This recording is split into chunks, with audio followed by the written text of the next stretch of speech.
Hey guys, Hollie Dance here with HighRise Success Mentoring and Business Coaching. And today I want to give you 4 incredibly useful ways to get out of the comparison game. Theodore Roosevelt, Theodore Roosevelt said, "Comparison is the thief of joy." Why would we ever want to steal joy? Joy is the ultimate. But when we compare, we steal that. Comparison, I know, is so hard with social media, with friends, with everything all inundated around us. It's so easy to look at all these things that other people have that we don't, or that other people that are doing that we're not doing, what other people are doing that we're not doing. But when we compare, it's always unfair. It's never to our favor. It's always building someone else up or tearing us down. There's really no gain in comparison. It's not like we compare and say, oh, they're better than us, so that makes us want to be better. When we compare, it's never going to give us any gain. And when we're comparing, we're also focusing on the wrong person. We're focusing on what everyone else is doing, and we're not looking inward into how to improve and how we can build ourselves up. And then also, the last thing with comparison, we really create resentment. When you look at other people with a comparison and a judgment mindset, you're really just tearing them down because that's what you think is going to make you feel better. And I know it's a natural human instinct to think, to think that if I tear them down, then I feel better, and I'm going to feel better about myself if everyone else is worse. But it's really just a game, because that doesn't happen. You tear other people down, you end up not liking them, and that feeling comes back to you as well. So here are my 4 tips that I think will really make a difference. And if you implement them, you might not even notice that you're comparing that much, but when you implement them, I think you're going to see a difference with how you feel about yourself and how you feel about others. The first one is to become aware of your own success. 2 ways I like to do this are: 1, just open up a blank document and start listing all the successes and accomplishments you've had in your life. You graduated high school. If you graduated high school, did you get married? What have you done? What kind of awards did you get? Did you do anything in college? What jobs have you had? What promotions have you had? What things have you done that have helped you feel successful?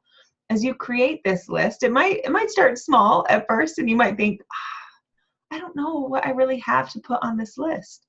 But as you start and as you think, and maybe ask a couple people, like, what are things I've done? Or look through photo albums and say, oh yeah, I went on this amazing trip that I worked really hard for, or I won this prize, or I had a baby, or all these things that you have done that can be considered accomplishments. Write them down in this list. And I promise you, just by writing this list, you're going to start to feel a little bit proud of yourself, and not in a big egotistical kind of way, but in a, oh, look at me, I'm a good person and I can do good things. And by doing that, you're providing proof. You're proving to your subconscious, hey, you're a successful person. Look at all the things you've done. I see that it's possible to move forward and do more things. The other way that I love to become aware of your own success is I really recommend to my mentoring clients that every night before they go to bed, write down in their journal 3 things that they did that were successful that day. So some days it might be something such as, I took a shower today. Yay, that was a huge success. Some days it might be small, and other days it might be big. But when you look at your day looking for successes, when you start to go through your day thinking, oh, I'm going to write these things down. What do I need to write down at the end of the day? Your mind and your subconscious and your conscious are going to find more things to be successful, more ways that you're successful. And at the end of the day, you're going to build up that success energy. And that is really going to help you stop comparing yourself to other people, because you're just looking at what you're doing and you're finding your own ways that you're successful. You're not looking outward to what other people are doing. Another way that I really love to get out of this comparison game, number 2, is compete less and appreciate more. When we exercise gratitude, and I say exercise because I do like to think of it like a muscle. It takes work. We have to really consciously think, I am going to be more grateful, and look for things to be grateful for. But as we exercise gratitude, comparison will shrink. And as we look towards others and we scroll our social media feeds, if we have a gratitude mindset, we will look at other people as things to be grateful for. Someone will post a picture of their family, and we can be grateful for our family. Someone will post something about a vacation, and we can be so grateful that they get to experience wonderful things, because you have also been on vacations in the past.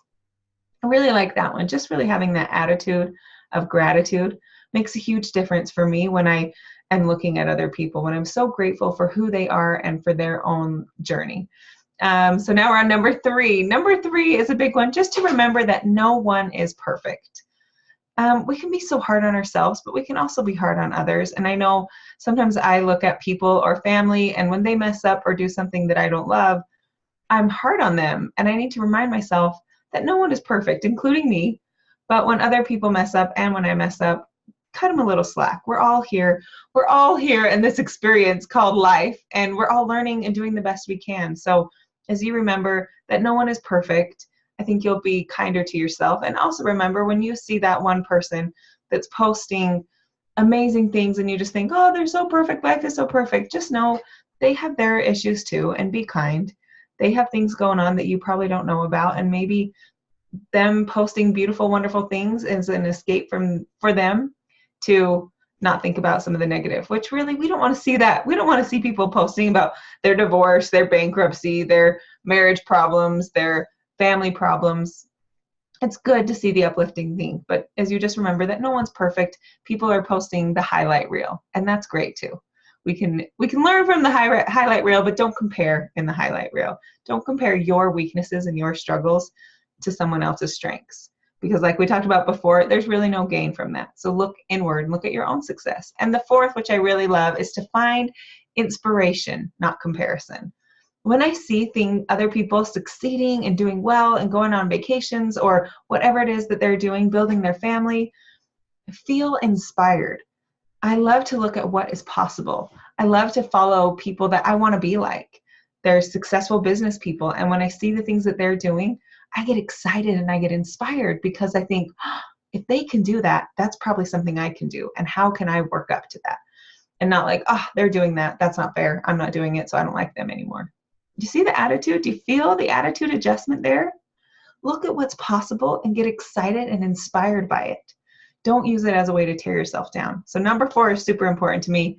Find inspiration, not comparison. I hope those tips are helpful for you.